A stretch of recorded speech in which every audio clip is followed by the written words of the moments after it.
श्रीगुरुभ्यो नमः।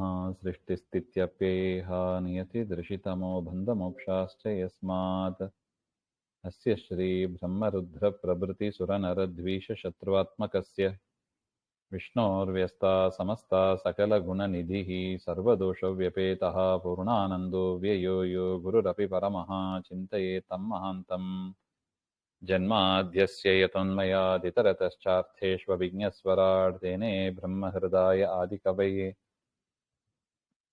मुह्यन्ति यं सूरयः तेजो वारिमृदां यथा विनिमयो यत्र त्रिसर्गो मृषा धाम्ना स्वेन सदा निरस्तकुहकं सत्यं परं धीमहि नारायणं नमस्कृत्य नरं चैव नरोत्तमं देवीं सरस्वतीं व्यासं ततो जयमुदीरये कृष्णाय वासुदेवाय हरये परमात्मने प्रणतः क्लेशनाशाय गोविन्दाय नमो नमः.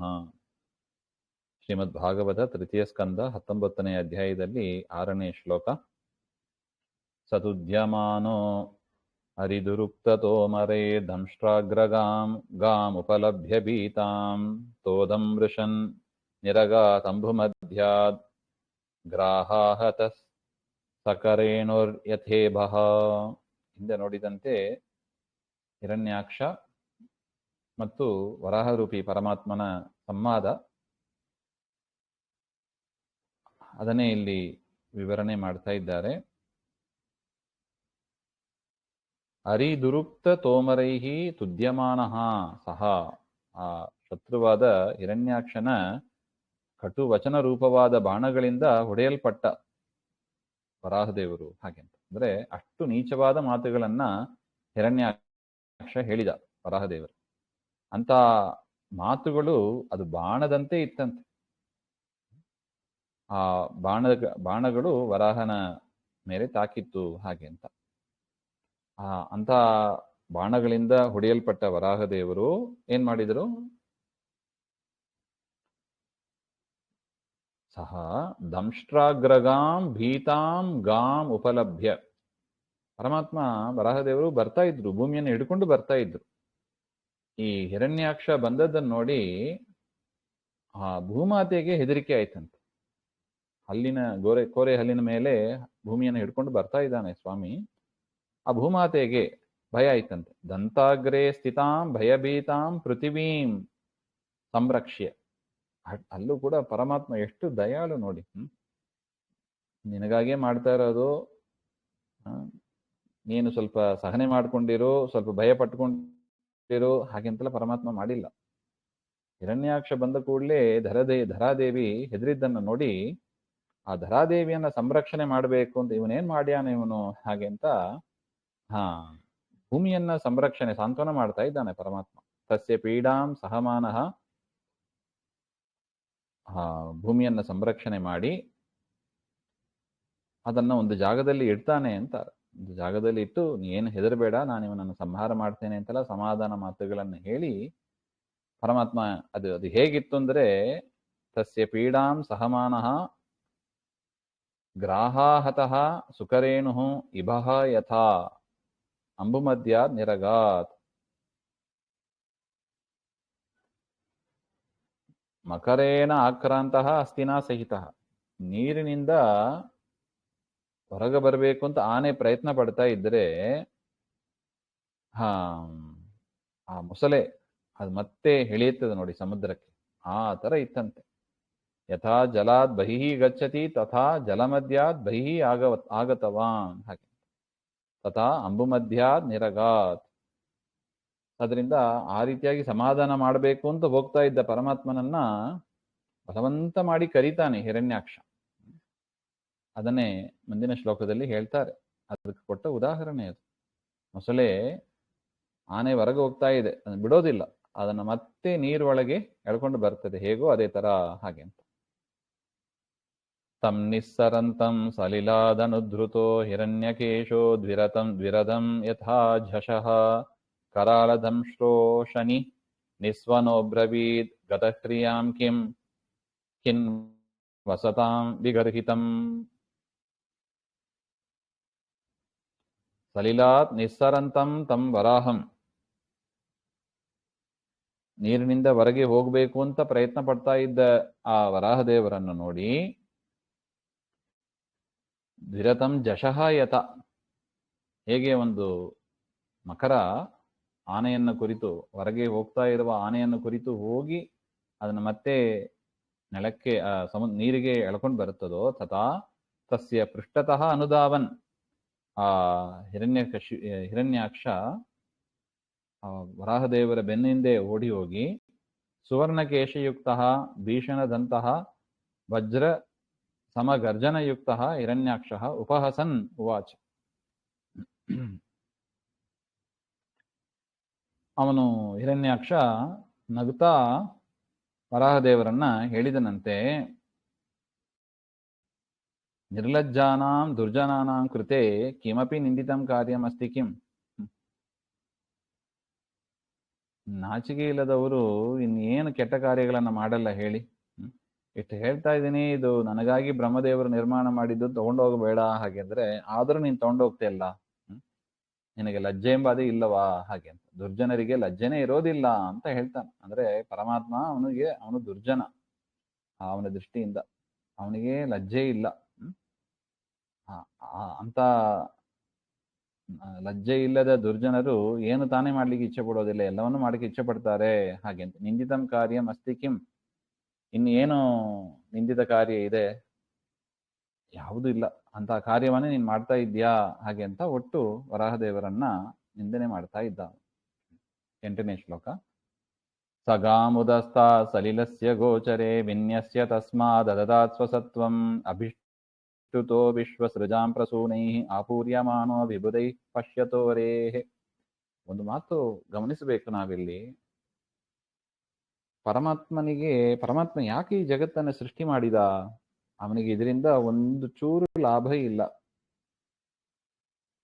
ಆದರೂ ಎಷ್ಟು ಜನ ದೈತ್ಯರು ಅವನನ್ನು ಅವಮಾನ ಮಾಡ್ತಾರೆ, ಅವಹೇಳನ ಮಾಡ್ತಾರೆ, ಅಪಹಾಸ ಮಾಡ್ತಾರೆ.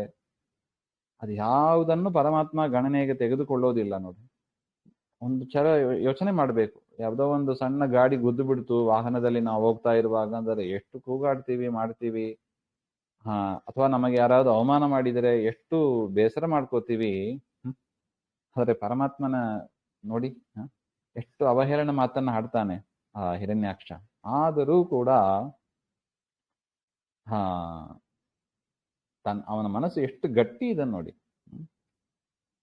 ತಾನು ಸಜ್ಜನರಿಗೆ ಈ ಒಂದು ಭೂಮಿಯನ್ನ, ಈ ಜಗತ್ತನ್ನ, ಬ್ರಹ್ಮಾಂಡವನ್ನ ನಿರ್ಮಾಣ ಮಾಡಿ ಅದರ ಸಂರಕ್ಷಣೆಯನ್ನು ಮಾಡಬೇಕು ಅಂತ ಗುರಿಯಾಗಿ ಇಟ್ಟುಕೊಂಡು ಪರಮಾತ್ಮ ಇದನ್ನೆಲ್ಲ ಮಾಡ್ತಾ ಇದ್ದಾನೆ.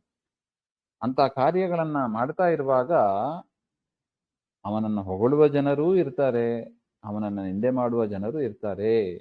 ಅದೇ ರೀತಿಯಾಗಿ ನಾವು ಕೂಡ ಪರಮಾತ್ಮನ ಪ್ರೀತಿಗಾಗಿ ಕರ್ಮಗಳನ್ನು ಮಾಡ್ತಾ ಹೋಗುವಾಗ ಹೊಗಳುವ ಜನರು ಇರ್ತಾರೆ, ನಿಂದಿಸುವ ಜನರು ಇರ್ತಾರೆ. ಅದಕ್ಕೆ ಭಗವದ್ಗೀತೆಯಲ್ಲಿ ಹೇಳ್ತಾನೆ ಸ್ವಾಮಿ, ಹೊಗಳ್ತಾರೆ ಅಂತ ನೀನು ಹಿಗ್ಲಿಕ್ಕೆ ಹೋಗ್ಬೇಡ, ಬೈತಾರೆ ಅಂತ ಅಳ್ತಾ ಕೂಡಬೇಡ, ನನ್ನನ್ನು ನೋಡು ಹಾಗೆ ಅಂತ ಪರಮಾತ್ಮ ತನ್ನನ್ನೇ ಉದಾಹರಣೆ ಕೊಟ್ಟಿದ್ದಾನೆ. ಯದ್ಯದಾಚರತಿ ಶ್ರೇಷ್ಠ ತತ್ತದೇವ ಇತರೋ ಜನ. ನಾನು ನೋಡು, ದುಷ್ಟ ಜನರು, ದೈತ್ಯರು ಎಷ್ಟು ಬೈತಾರೆ ನನ್ನನ್ನು. ಯದ್ಯಪಿ ನನ್ನಿಂದಲೇ ಅವರು ಬಲವನ್ನು ಪಡೆದಿದ್ದಾರೆ, ಅವರ ಅಸ್ತಿತ್ವ ನನ್ನ ಅನುಗ್ರಹದಿಂದಲೇ ಇದೆ. ಅವರಿಗೆ ರಸಾತಲ ಕೊಟ್ಟದ್ದು ನಾನೇ, ಅವರಿಗೆ ಆಶ್ರಯ ಕೊಟ್ಟದ್ದು, ಅವರಿಗೆ ಬಲ ಕೊಟ್ಟದ್ದು, ಅವರಿಗೆ ಮಾತನಾಡುವ ಶಕ್ತಿ ಎಲ್ಲವೂ ನಾನೇ ಕೊಟ್ಟದನ್ನ ಎಷ್ಟು ದುರುಪಯೋಗ ಮಾಡಿಕೊಂಡು ಅವರು ನನ್ನನ್ನೇ ವಾಪಸ್ ಬೈತಾರೆ. ಉಪಕಾರ ಮಾಡಿದವರನ್ನೇ ಬೈಯೋರು ಅದು ಅಸುರ ಸ್ವಭಾವದವರು ಅದಕ್ಕೆ ಎಷ್ಟು ಚೆನ್ನಾಗಿದೆ ನೋಡಿ ಈ ಉದಾಹರಣೆ. ಅದರಿಂದ ನಾವು ಎಂದಿಗೂ ಕೂಡ ಉಪಕಾರ ಮಾಡಿದವರನ್ನ ನಿಂದೆ ಮಾಡಬಾರ್ದು. ಕಾಯೇನ ವಾಚ ಮನಸ ಅದು ಆಸುರಿ ಬುದ್ಧಿ ಅದು. ಅಷ್ಟಾದ ಮೇಲೆ ಪರಮಾತ್ಮ ಏನ್ ಮಾಡಿದ ಹಾಗೆಂದ್ರೆ, ಸಹ ಸಲಿಲಸ್ಯ ಉದಸ್ತಾತ್ ಗೋಚರೆ ಗಾಂ ವಿನ್ಯಸ್ಯ. ಆ ಜಲದ ಮೇಲೆ ಅದರ ಸ್ಥಾನದಲ್ಲಿ ಎಲ್ಲಿರಬೇಕೋ ಅಲ್ಲಿ ಪೃಥಿವಿಯನ್ನ ಸ್ಥಾಪಯಿತ್ವ ಅಂತ ಅರ್ಥ. ತಸ್ಯಾಂ ಸ್ವಸತ್ವಂ ಅದದಾತ್. ಅದಕ್ಕೆ ತಾನೇ ಇರಬೇಕಾದ ಒಂದು ಸಾಮರ್ಥ್ಯ, ಆ ಭೂಮಿಗೆ ತನಗೆ ತಾನೇ ಇರ್ತದೆ. ಅದರ ಜಾಗದಲ್ಲಿ ಕರೆಕ್ಟಾಗಿ ಇದ್ರೆ ಅದು ತಾನೇ ಇರ್ತದೆ. ಅದೇನು ಜಾರಿಕೊಂಡು ಓಡಿ ಹೋಗೋದು ಅದು ಇರೋದಿಲ್ಲ ಸಾಮಾನ್ಯ. ಅದನ್ನ ಹೇಳ್ತಾರೆ ನೋಡಿ, ತಸ್ಯಾಂ ಸ್ವಸತ್ವಂ ಅದದಾತ್. ತನಗೆ ತಾನೇ ಇರುವಂತೆ ಅದು ಒಂದು ರೊಟೇಷನಲ್ ಫೋರ್ಸ್ ಅಲ್ಲಿ ಆ ಫೋರ್ಸ್ ನಿಂದ ತನಗೆ ತಾನೇ ಇರುತ್ತದೆ ಅಂತ. ಅಂತ ಇರುವಿಕೆಯನ್ನ ಪರಮಾತ್ಮ ಅನುಗ್ರಹ ಮಾಡಿದ ಹಾಗೆ ಅಂತ. ಯಾರೇನೇ ಬೈಲಿ, ನಮ್ಮ ಕೆಲಸ ಏನುಂಟು ನಾವು ಅದರಿಂದ ನಾವು ಹಿಂಜರಿಬಾರ್ದು. ನಮ್ಮ ಗುರಿ ಏನುಂಟು ಪರಮಾತ್ಮನ ಅನುಗ್ರಹವನ್ನು ಸಂಪಾದನೆ ಮಾಡೋದು, ವಿಹಿತ ಕರ್ಮಗಳನ್ನು ಮಾಡೋದು, ಅದನ್ನು ನಾವು ಮಾಡ್ತಾ ಇರಬೇಕು. ಅಂತ ಸಂದರ್ಭದಲ್ಲಿ ಪಶ್ಯತಃ ಹರೇಹೇ ವಿಶ್ವಸೃಜಾಂ ಪ್ರಸೂನೈಃ ಅಭಿಷ್ಟುತಃ ವಿಬುಧೈಃ ಆಪೂರ್ಯಮಾಣಃ ಬಭೂವ. ಅವನು ನೋಡ್ತಾ ಇರುವಾಗಲೇ, ಹಿರಣ್ಯಾಕ್ಷ ನೋಡ್ತಾ ಇರುವಾಗಲೇ ಏನಾಯಿತು? ಅಭಿಷ್ಟುತಃ ಪ್ರಸೂನೈಃ ಅಭಿಷ್ಟುತಃ, ದೇವತೆಗಳೆಲ್ಲ ಬ್ರಹ್ಮದೇವರೇ ಮೊದಲಾದ ದೇವತೆಗಳು ಹೂವಿನ ಮಳೆ ಸುರಿದ್ರಂತೆ. ವರ್ಷಿತಃ ಪುಷ್ಪೈಹಿ ಪರಿಪೂರ್ಣ ಅಭವತ್, ಪರಮಾತ್ಮ ಮೇಲೆ ಮುಚ್ಚಿ ಹೋಯ್ತಂತೆ, ಅಷ್ಟು ಪುಷ್ಪಗಳನ್ನು ಸುರಿದ್ರಂತೆ. ಯಾಕೆ? ಪರಮಾತ್ಮ ಭೂಮಿಯನ್ನ ಅದರ ಸ್ಥಾನದಲ್ಲಿ ಇಟ್ಟ ಹಾಗೆಂಬ ದೊಡ್ಡ ಕಾರ್ಯ ಅದು, ಬೇರೆಯವರಿಂದ ಆಗದೇ ಇರುವ ಕಾರ್ಯ ಅದು. ನೋಡಿ, ಒಂದು ಕಡೆ ನೋಡಿ, ಈಗನ್ನು ಜಸ್ಟ್ ನೋಡಿದ್ದೀವಿ, ಈಗನ್ನು ವರಾಹ ದೇವರನ್ನ ಹಿರಣ್ಯಾಕ್ಷ ಬೈತಾ ಇದ್ದ. ಎಂಥ ಮಾತುಗಳು, ಕಠೋರ ಮಾತುಗಳು, ಅದು ಬಾಣದಂತ ಇತ್ತು ಅಂತ ಹೇಳ್ತಾರೆ ವೇದವ್ಯಾಸರು, ಮೈತ್ರೇಯರು. ಹೇಗಿರ್ಬೇಕು ನೋಡಿ. ಇನ್ನೊಂದು ಕಡೆಯಿಂದ ದೇವತೆಗಳು ಹೂ ಮಾರಿ ಸುರಿಸ್ತಾರೆ. ಪರಮಾತ್ಮ ಏನ್ ಮಾಡಬೇಕು? ಹಿರಣ್ಯಾಕ್ಷ ಬೈದ ಅಂತ ಅಳತಾ ಕೂಡ್ಬೇಕು, ಅಥವಾ ಬ್ರಹ್ಮದೇವರು ಬ್ರಹ್ಮಾದಿ ದೇವತೆಗಳು ಹೂಮಳೆ ಗರಿಸಿದರು ಅಂತ ಸಂತೋಷ ಪಟ್ಟು ಕುಣಿದಾಡಬೇಕು? ಎರಡೂ ಮಾಡಿಲ್ಲ ದೇವರು. ಅಳತಾನು ಕೂಡಿಲ್ಲ, ಖುಷಿ ಪಡ್ತಾನು ಕೂಡಿಲ್ಲ, ಕೂತಿಲ್ಲ. ತನ್ನ ಕೆಲಸ ಏನುಂಟೋ ಸಮಾಜದ ರಕ್ಷಣೆ, ಲೋಕದ ಹಿತ, ಧರ್ಮದ ರಕ್ಷಣೆ, ಅದರಲ್ಲೇ ನಿರತನಾಗಿ ಇರ್ತಾನೆ. ದೇವತೆಗಳು ಅವರ ಕರ್ತವ್ಯ ಪುಷ್ಪವೃಷ್ಟಿಯನ್ನ ಮಾಡಿದರು. ಹಿರಣ್ಯಾಕ್ಷ ಅವನ ಅಜ್ಞಾನ, ಅದರಿಂದ ಉಪಕಾರ ಮಾಡಿದವರನ್ನೇ ಬೈತಾ ಇರ್ತಾನೆ. ಅವನು ಉಪಕಾರ ಮಾಡಿದ್ರಂಬ ಜ್ಞಾನವೂ ಇಲ್ಲ ಅವನಿಗೆ. ಅದರಿಂದ ಅಜ್ಞಾನಿಗಳ ಮಾತನ್ನ ಹೆಚ್ಚು ಗಣನೆಗೆ ತೆಗೆದುಕೊಳ್ಳಬೇಡಿ ಹಾಗೆಂಬ ಅದರ ಅಭಿಪ್ರಾಯ ಇಲ್ಲಿದೆ. ಪರಮಾತ್ಮ ಅವನಿಗೆ ಅದನ್ನ ರಿಜೆಕ್ಟ್ ಮಾಡುವ ಮೈಂಡ್ ಸೆಟ್ ಹೇಗೆ ಬಂತು ಹಾಗೆಂದ್ರೆ, ಅವನು ತಾಮಸ ಜೀವ, ಅವನು ಅಜ್ಞಾನಿ, ಅವನು ಹಿರಣ್ಯಾಕ್ಷ. ಯದ್ಯಪಿ ಅಲ್ಲಿ ವಿಜಯನೂ ಇದ್ದಾನೆ, ಅದು ಶಾಪದ ಪ್ರಭಾವ. ಸನಕಾದಿಗಳು ಹಾಗೆ ಶಾಪವನ್ನು ಕೊಟ್ಟಿದ್ರು, ಪರಮಾತ್ಮನಿಗೆ ವಿರುದ್ಧವಾಗಿ ನೀವು ನಡೀತೀರಾ 3 ಜನ್ಮದಲ್ಲಿ ಹಾಗೆ ಅಂತ. ಅದಕ್ಕೆ ಇಂತಹ ಮಾತುಗಳು, ಕಾಯೇನ ವಾಚ ಮನಸ, ಅವರು ದೇವರ ವಿರುದ್ಧವಾಗಿ ಮಾಡಬೇಕು ಅಂತಾನೆ ಶಾಪ ಇತ್ತು. ಅದರಿಂದ ಅಂತಹ ಕಾರ್ಯಗಳು ಆದದ್ದು ಇದೆಲ್ಲ ದೇವರ ತಲೆಯಲ್ಲಿ ಇದೆ. ಅದರಿಂದ ಹಿರಣ್ಯಾಕ್ಷನ ಮಾತನ್ನ ಕೇಳಿ ಅವನು ಡೌನ್ ಆಗಿಲ್ಲ ಹಾಗೆ, ದೇವರಿಗೆ ಡೌನ್ ಆಗೋದೂ ಇಲ್ಲ. ಇದು ಒಟ್ಟು ವಿಚಾರ ಹಾಗೆ ಅಂತ. ದೇವತೆಗಳು ಪುಷ್ಪವೃಷ್ಟಿಯನ್ನ ಮಾಡಿದರು. ಪರಾನುಶಕ್ತಂ ತಪನೀಯ ಉಪಕಲ್ಪ ಮಹಾಗತಂ ಕಾಂಚನ ಚಿತ್ರತಾಂಗಂ ಮರ್ಮಾಣ್ಯಭೀಕ್ಷ್ಣಂ ಪ್ರದುದಂತಂ ದುರುಕ್ತೈಃ ಪ್ರಚಂಡ ಮನ್ಯುಃ ಪ್ರಹಸಂ ಸ್ತಂಭಭಾಷೆ. ಪ್ರಚಂಡ ಮನ್ಯುಃ ಭಗವಾನ್ ಪ್ರಹಸನ್, ತೀವ್ರ ಕ್ರೋಧಯುಕ್ತ ಭಗವಾನ್ ವರಾಹ ಉಪಹಸ್ಯ. ಭಾರಿ ಸಿಟ್ಟು ಬಂದವನಂತೆ ಪರಮಾತ್ಮ ತೋರಿಸ್ತಾ ಅವನು ನಕ್ಕಿ ಹೇಳಿದಂತೆ, ಸ್ವಸ್ಯ ಪೃಷ್ಠತಃ ಗದಾಂ ನೀತ್ವಾ ಅನುಧಾವಂತಂ, ತನ್ನ ಹಿಂದೆನೇ ಗದೆಯನ್ನು ಹಿಡ್ಕೊಂಡು ಬರ್ತಾ ಇದ್ದ ಹಿರಣ್ಯಾಕ್ಷನನ್ನು ನೋಡಿ, ಸುವರ್ಣ ನಿರ್ಮಿತ ಗದಾಧರಂ ಸುವರ್ಣಾಲಂಕಾರೈಃ ಸುಶೋಭಿತಾಂಗಂ ಕಟುವಚನೈಃ ಮರ್ಮಸ್ಥಾನಾನಿ ಪುನಃ ಪುನಃ ಪೀಡೆಯಂತಂ ತಂ ಹಿರಣ್ಯಾಕ್ಷಂ ಪ್ರತ್ಯವದತ್.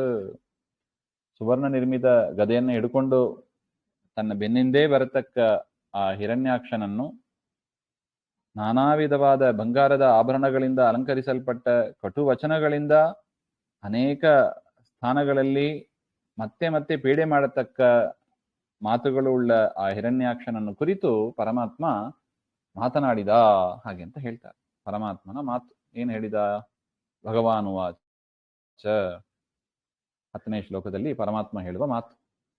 ಸತ್ಯಂ ವಯಂಭೋ ವನಗೋಚರಾ ಮೃಗಾಃ ಯುಷ್ಮದ್ವಿಧಾನ್ ಮೃಗಯೇ ಘ್ರಾಮಸಿಂಹಾನ್ ನ ಮೃತ್ಯುಪಾಶೈಃ ಪ್ರತಿಯುಕ್ತಸ್ಯ ವೀರಾಃ ವಿಕಥನಂ ತವ ಗೃಹ್ಣಂತ್ಯಭದ್ರ. ಚಂದ ಇದೆ ನೋಡಿ. ಪರಮಾತ್ಮ ಹೇಳಿದ, ಸತ್ಯಂಭೋ, ಹೇ ಹಿರಣ್ಯಾಕ್ಷ, ನೀನು ಹೇಳಿದ ಮಾತು ಸತ್ಯ ಹಾಗೆ ಅಂತ. ಏನು? ನೀನು ವನವಾಸಿ ಅಂತ ಬೈದಿದ್ದ, ಕಾಡು ಪ್ರಾಣಿ ನೀನು ಹಾಗೆ ಅಂತ ಬೈದಿದ್ದಲ್ವಾ ಮೊದಲು. ಅದಕ್ಕೆ ಪರಮಾತ್ಮ ಉತ್ತರ ಕೊಡ್ತಾ ಇದ್ದಾನೆ, ಹೌದು ನೀ ಸತ್ಯವನ್ನು ಹೇಳಿದ್ಯಾ. ವಯಂತು ವನವಾಸಿನಃ ಪಶವಃ ಏವ, ಕಾಡಿನಲ್ಲಿ ಇರತಕ್ಕ ಪ್ರಾಣಿಗಳೇ ನಾವು. ವನಗೋಚರಾಹ ಮೃಗಾಹ ಏವ. ಯಾಕೆ ಹಾಗೆಂದ್ರೆ ತ್ವತ್ ಸದೃಶಾನ್ ಗ್ರಾಮ ಕುಕ್ಕುರಾನ್ ಏವ ಅನ್ವೇಷ್ಯಾಮಃ. ನಿಮ್ಮಂತ ಗ್ರಾಮ ಸಿಂಹಗಳು ಅಂದ್ರೆ ನಾಯಿಗಳು ಅಂತ ಅರ್ಥ. ನಿಮ್ಮಂತ ನಾಯಿಗಳನ್ನ ಹುಡುಕ್ತಾ ನಾವಿರ್ತೇವೆ. ದುಷ್ಟರು ಅಂತ ಯಾರಿದ್ದಾರೆ ಅವ್ರನ್ನ ಧ್ವಂಸ ಮಾಡೋದೇ ನನ್ನ ಕೆಲಸ. ವನವಾಸಿಯಾಗಿ ಇದ್ದು ನಾನು ಏನ್ ಮಾಡ್ತೇನೆ, ನಿಮ್ಮಂತ ನಾಯಿಗಳನ್ನ ನಾನು ಧ್ವಂಸ ಮಾಡ್ತೇನೆ. ಅಭದ್ರ ಅಮಂಗಳ ಸ್ವರೂಪನೇ ಮೃತ್ಯುಪಾಶೈಹಿ ಪ್ರತಿಯುಕ್ತಸ್ಯ ತವ ವಿಕಥನಂ ವೀರಾಹ ನ ಗೃಹಂತಿ. ಮೃತ್ಯುಪಾಶಕ್ಕೆ ಒಳಗಾದ ನಿಮ್ಮಂತವರ ಮಾತುಗಳು, ನಾನೇ ದೊಡ್ಡವ, ನನಗೆ ಅಂತವ ಇಂಥವ ಅಂತ ಹೇಳ್ಕೊತಾ ಇದೆಯಲ್ಲ, ಅಂತಹ ಮಾತುಗಳನ್ನ ವೀರಾಹನ ಗೃಹಂತಿ. ಆತ್ಮಶ್ಲಾಘಾಂ, ತನ್ನನ್ನೇ ತಾನು ಹೊಗಳಿಕೊಳ್ಳೋದು, ಅದನ್ನ ವೀರರಾದವರು ನ ಶೃಣ್ವಂತಿ, ಅದನ್ನ ಕೇಳಿಸ್ಕೊಳ್ಳೋದಿಲ್ಲ. ಹಾಗೆಂತ ಯಾರು ತಮ್ಮನ್ನ ಆತ್ಮಶ್ಲಾಘನೆ ಮಾಡ್ಕೋತಾರೆ ಅವರ ಮಾತನ್ನ ಜ್ಞಾನಿಗಳು, ವೀರರು, ಪರಮಾತ್ಮನ ಭಕ್ತರು ಕೇಳಿಕೊಳ್ಳೋದಿಲ್ಲ ಹಾಗೆಂತ ಅರ್ಥ. ಅದರಿಂದ ಆತ್ಮಶ್ಲಾಘನೆ ಅದು ನಿಂದಿತ ಕಾರ್ಯ. ಪರಮಾತ್ಮ ಇಲ್ಲಿ ನಿಂದನೆ ಮಾಡ್ತಾ ಇದ್ದಾನೆ. ಅದು ಆಸುರಿ ಬುದ್ಧಿ. ಅದು ಕೂಡ ಆತ್ಮಶ್ಲಾಘನೆ, ತನ್ನನ್ನೇ ತಾನು ಹೊಗಳ್ಕೊಳ್ಬಾರ್ದು ಎಂದಿಗೂ, ನಾನಂತವ ನಾನಿಂತವ ಹಾಗೆ ಅಂತ ಜ್ಞಾನಿಗಳು ಮಾಡೋದಿಲ್ಲ ಎಂಬ ವಿಚಾರವನ್ನ ತಿಳಿಸ್ತಾ ಅಂತ ಆತ್ಮಶ್ಲಾಘನೆಯನ್ನ ನ ಶೃಣ್ವಂತಿ, ಕೇಳೋದು ಇಲ್ಲ ಹಾಗೆ ಅಂತ. ಅದರಿಂದ ಹಿರಣ್ಯಾಕ್ಷ ನಿನ್ನ ಮಾತನ್ನ ಯಾರು ಕೇಳೋದಿಲ್ಲ ಹಾಗೆ ಅಂತ ವರಾಹದೇವರ ಮಾತು. ಮುಂದಿನ ವಿಚಾರ ಮತ್ತೆ ನೋಡೋಣ. ಶ್ರೀಮಧ್ವಾಂತರ್ಗತ ಶ್ರೀಕೃಷ್ಣ ಅರ್ಪಣಮಸ್ತು. ಶ್ರೀ ಹರೇ ನಮಃ.